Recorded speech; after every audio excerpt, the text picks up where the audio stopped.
La page de financement participatif Patreon est maintenant en ligne. Si vous souhaitez soutenir le podcast et contribuer financièrement à son développement, rendez-vous sur la page patreon.com/sens de la visite. Sens de la visite, le podcast qui écoute vos histoires de l'art.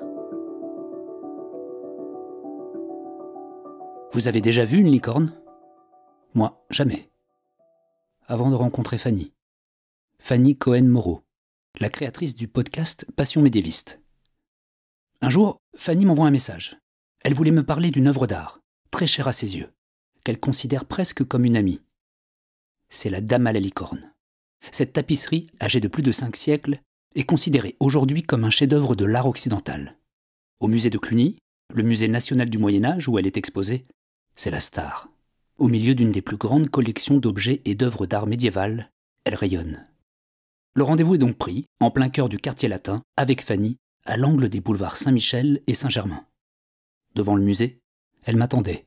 Je sentais chez elle un mélange d'impatience et d'excitation à l'idée de me présenter son ami.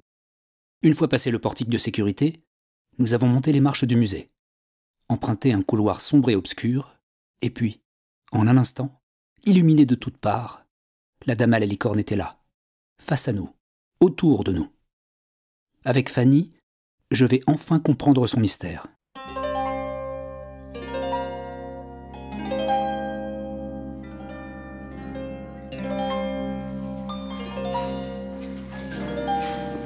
Et là, on y arrive, et c'est trop beau.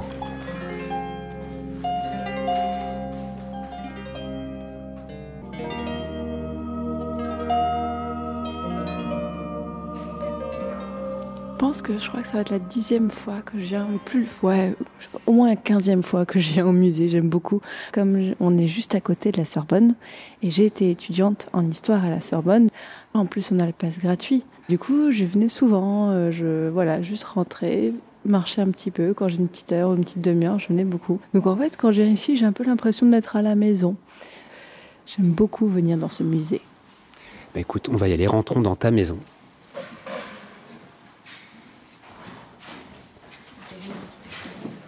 Et il y a plein de citations sur le couloir qui y amènent pour préparer.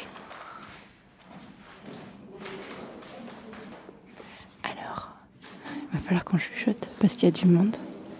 Mais c'est magnifique. En fait, on est dans une salle carrée où on a 6 tapisseries. Donc il faut imaginer qu'elles font 3 mètres sur 3 mètres. Elles sont 3 mètres et demi sur 3 mètres et demi. Elles sont vraiment gigantesques.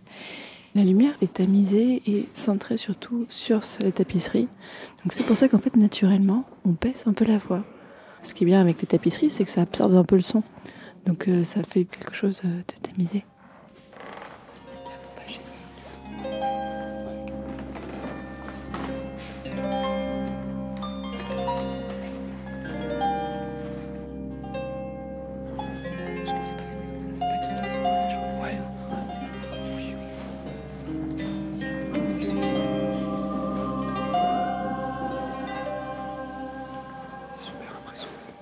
Tu me demandes de baisser un peu la voix, effectivement, parce que c'est vraiment, il y a une atmosphère vraiment de recueillement presque. En fait, les visiteurs, quand ils viennent ici, on est vraiment, et j'ai bien vu que toi, ça saisit aussi, c'est que comme ces tapisseries, elles nous dominent, elles sont plus grandes que nous, on est un petit peu impressionnés et on ne peut pas s'empêcher de les regarder un peu partout. Donc si tu veux, je te parle un peu de comment elles sont arrivées là et un peu pourquoi elles sont exceptionnelles. Au début du 19e siècle, il y a un monsieur qui s'appelle Prosper Mérimée, qui était inspecteur des monuments historiques, a un peu repéré cette tapisserie qui était dans un château. Et il s'est dit, mais ça, il faut que ça soit dans un musée, c'est particulier. Et donc, c'est comme ça que c'est arrivé au musée de Cluny. Pour comprendre un peu qu'est-ce que représente cette tapisserie pour les gens. Alors, on a 6 tapisseries, donc on en a 5 qui représentent les 5 sens. Donc, alors l'odorat, l'ouïe, le goût, le toucher et la vue. Ouais. Et on a une 6e qui est à mon seul désir, qui est un petit peu très mystérieuse. Et donc ces grandes tapisseries, elles représentent à chaque fois la dame, qu'on appelle la Dame à la licorne, dans une situation symbolique en lien avec le sens. Donc soit elle est en train de toucher quelque chose, soit il y a de la musique, soit elle est face à un miroir. Et on a sur chacune de ces tapisseries la fameuse licorne. Ces tapisseries, moi j'adore parce qu'elles sont donc très rouges et fleuries en fait, avec plein de petits animaux. Et ça d'ailleurs c'est déjà quelque chose que j'adore parce que dans la boutique du musée, ils vendent pas mal de cartes postales. J'ai une passion pour les cartes postales des musées. Et notamment, ils en vendent une où il y a tous les petits lapins de chaque tapisserie qui sont réunis. Et moi, je trouve ça très, très sympathique. Ces tapisseries, elles ont été restaurées il n'y a pas longtemps. Et ce qui fait que vraiment, dans les couleurs, dans les drapés, donc je disais, il y a beaucoup de rouge, il y a du bleu, il y a du vert, il y a du jaune. C'est vraiment très, très, très coloré. Ce fond rouge, il est assez particulier parce que il y a pas mal de tapisseries, donc j'en ai déjà vu pas mal, notamment au musée de Cluny ou dans d'autres musées. Mais ce fond rouge comme ça, c'est pas très commun. Bon, déjà, une première partie du mystère de cette tapisserie, c'est qu'en fait, il se trouve qu'il y a un texte où George Sand a parlé de cette tapisserie et disait qu'il y en avait 7 ou 8. Aujourd'hui, on n'en a que 6. Donc en fait, il y aurait déjà une part de mystère, voire de légende, sur où sont les autres tapisseries. Déjà, je vais un peu prendre ma casquette de vulgarisatrice d'histoire pour juste dire une chose. Très souvent, en histoire de l'art, on dit parfois « le mystère ». Alors en fait, souvent, c'est pas forcément un mystère, c'est juste qu'on manque de sources. Donc, faut pas trop s'affoler parfois en disant « il y a un secret caché ». Non, si on n'a pas les sources, forcément, il manque une partie de l'histoire. Donc voilà. Donc en fait, les légendes, c'est un peu combler le vide des faits historiques, quoi. Exactement. Faut aussi dire qu'on peut pas tout savoir. Il y a des gens qui arrivent. Un groupe scolaire, je pense. Non, en gros, un groupe de vieilles dames. Ce qui est pareil, ça fait autant de bruit. Attends, peut-être, j'ai une idée. Viens.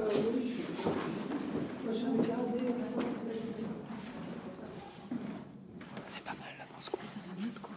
En fait, c'est que donc la pièce est ronde et au milieu de la salle, il a été mis des petits canapés et donc les visiteurs s'assoient, souvent prennent les petits panneaux explicatifs des tapisseries et regardent. Je te parlais de la 6e tapisserie à mon seul désir, qui est la plus belle pour moi, qui est, je crois, aussi la plus grande. Je suis en train de regarder, mais en fait, elles n'ont pas toutes exactement la même taille. La dame à licorne est au centre, elle a une dame à côté d'elle, la licorne, il y a un lion, il y a des petits animaux, il y a un petit chien qui a une vraie tête de petit chien à sa mémère, là.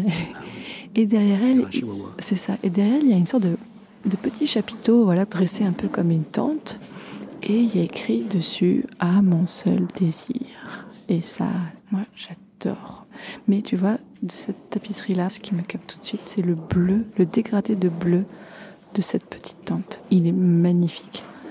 Il est plein d'éclats, plein de nuances, il brille. On dirait pas du tout que cette tapisserie a plus de 600 ans. Même si elle a été restaurée récemment, on dirait vraiment que c'est quelque chose qui vient d'être fait. La couleur là, qui semble la plus contemporaine, c'est ce bleu là qui est au milieu de tout ce rouge, ça capte. C'est comme s'il y avait de la lumière qui sortait de la tapisserie elle-même en fait. On peut vraiment se perdre dans les détails, donc dans je crois qu'il y avait eu des études sur toutes les espèces de fleurs et d'arbres et de plantes qui sont représentées. Bon, bien sûr, les animaux, je vous ai dit ma passion pour les petits lapins, mais il y a aussi donc les petits chiens. Il y en a un où il y a une où il y a un singe. Je crois qu'il y a une chèvre. Il y a vraiment plein de petits animaux comme ça un petit peu partout. Et toujours au centre, la dame qui est habillée de façon à chaque fois différente, avec des habits bien sûr magnifiques. Enfin, c'est clairement une noble. Elle a des petits chapeaux à chaque fois. C'est vraiment très très très beau. Moi, on s'y perd. On a l'impression que toutes les tapisseries sont à la fois similaires et ultra différentes aussi. Il y a le même motif végétal, animal, la dame, la licorne. Et puis quand on s'arrête et qu'on les regarde une par une... À chaque fois, quand je reviens, j'ai l'impression de redécouvrir un détail de ces tapisseries. De dire, ah bah tiens, j'avais pas vu celui-là. Ouais, ah tiens, j'avais pas vu ce petit détail à tel moment. D'ailleurs, on voit un petit peu que certaines parties des tapisseries ont été un peu plus restaurées. Des endroits où le rouge du fond est un peu plus brillant par rapport à d'autres. Il y a eu plusieurs campagnes de restauration de cette tapisserie. Et heureusement, parce que c'est vraiment un beau trésor qu'on nous présente. Est-ce que tu te souviens de la première fois où tu l'as vu ? Pas précisément, mais je pense que ça devait être en 2012-2013. Et je pense que j'ai un peu ressenti ce que je ressens encore maintenant. C'est-à-dire une envie de juste m'asseoir et de regarder. Je disais au début que cette dame à licorne, c'est un peu comme une amie. Et en fait, je l'aperçois vraiment comme ça. C'est comme si je venais rendre visite à quelqu'un, dire « Bonjour, alors comment ça va aujourd'hui ?»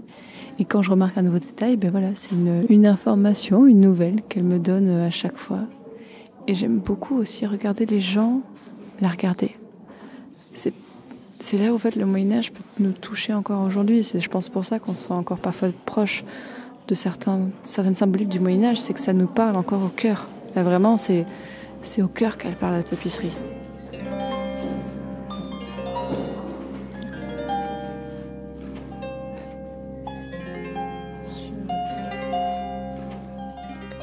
Quand je viens, en fait, je viens même retrouver l'ambiance du lieu, parce qu'en plus, d'ailleurs, il y a un truc que j'aime bien, c'est que lors de l'entrée, donc à côté du panneau explicatif qui présente en gros la licorne, il y a une corne qui doit bien faire, je sais pas, 2 mètres de haut.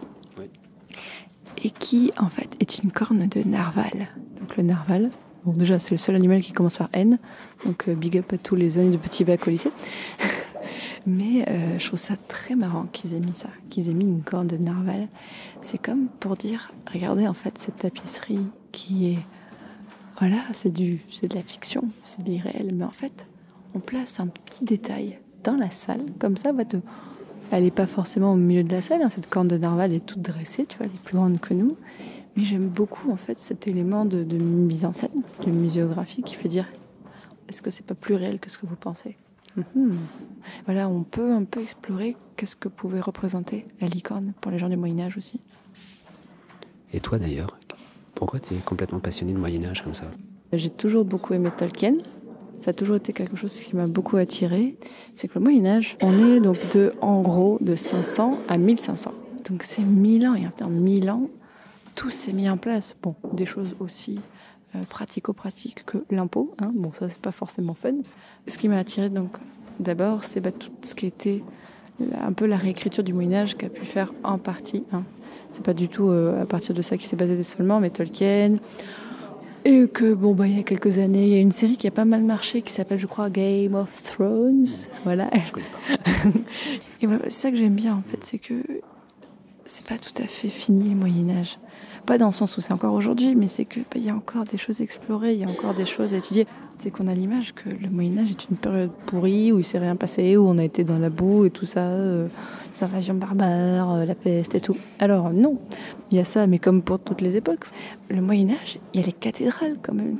Si vous n'avez jamais été à la Sainte-Chapelle à Paris, si vous avez l'occasion, mais voilà, vous êtes passage à Paris, ou vous avez un moment, un après-midi en semaine, parce qu'en semaine c'est mieux, il y a moins de monde, mais allez à la Sainte-Chapelle à Paris et vous allez comprendre en quoi le Moyen-Âge c'est magnifique.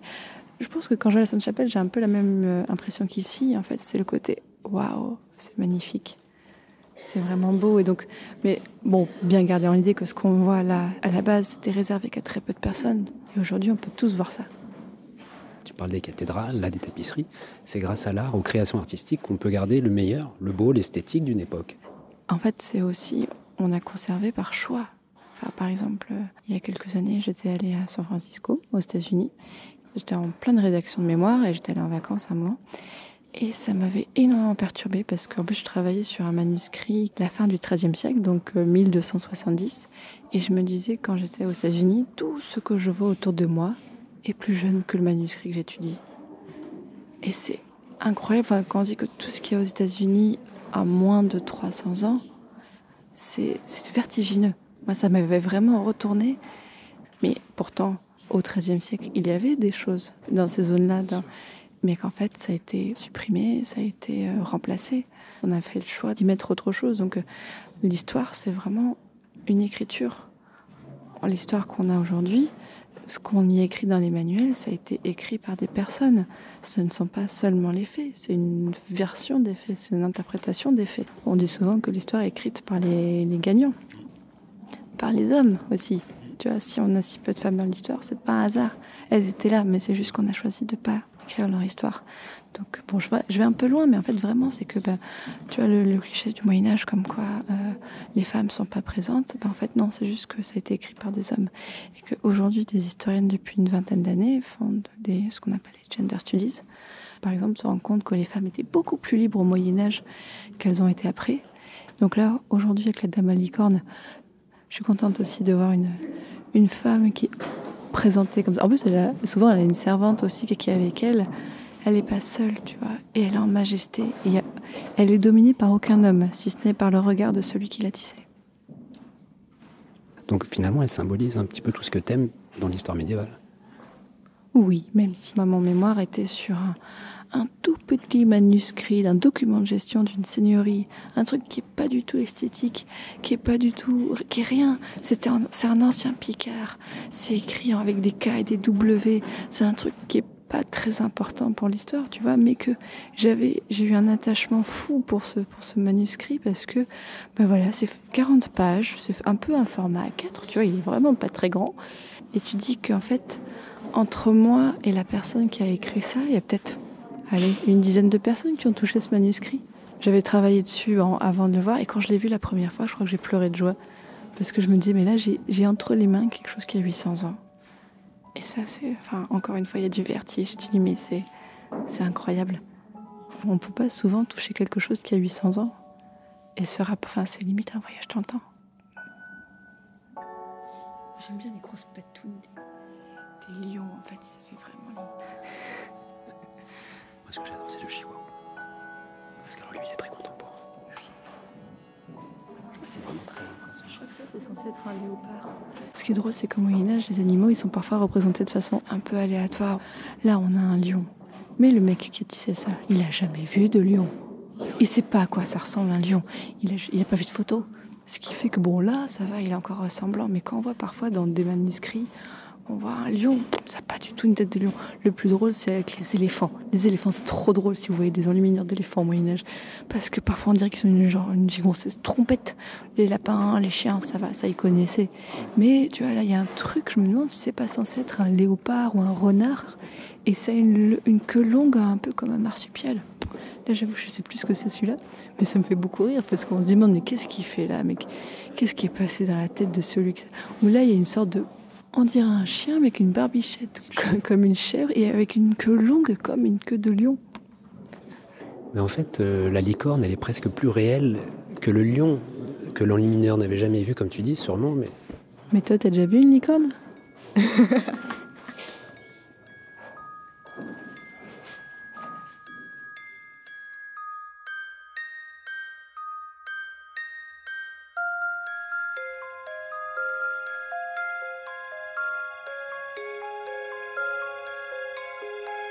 Merci à Fanny de nous avoir transmis sa passion pour l'histoire médiévale avec ce témoignage devant la Dame à la licorne.